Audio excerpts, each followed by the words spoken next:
After more than 30 years in the making, the new traffic markings were painted and traffic was officially shifted to the new Bonner Bridge replacement structure on February 25, 2019. With the bridge's pilings being longer and driven deeper to better stand against scour, and the new structure being made with stainless reinforcing steel and high durability concrete to protect against corrosion from the harsh salt air and water, the new 2.8-mile bridge's lifespan is designed to last 100 years or more.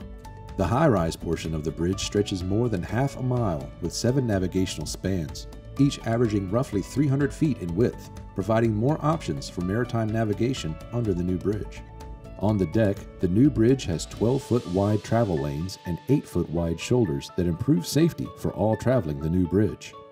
Although the bridge is open to traffic, there is still work to be done before crews can begin demolition of the old Bonner Bridge.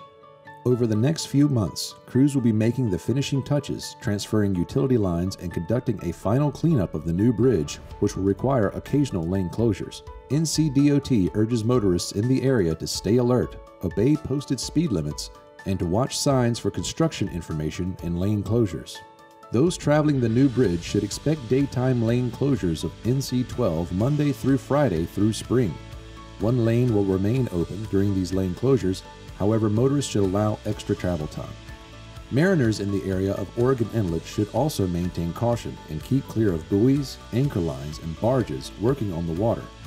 Updates and notifications of any maritime delays can be found via the U.S. Coast Guard's Local Notice to Mariners, Broadcast Notice to Mariners, and Marine Safety Information Bulletins. Visit ncdot.gov/NC12 for more information regarding the Bonner Bridge Replacement Project, as well as updates on the area's traffic and travel information.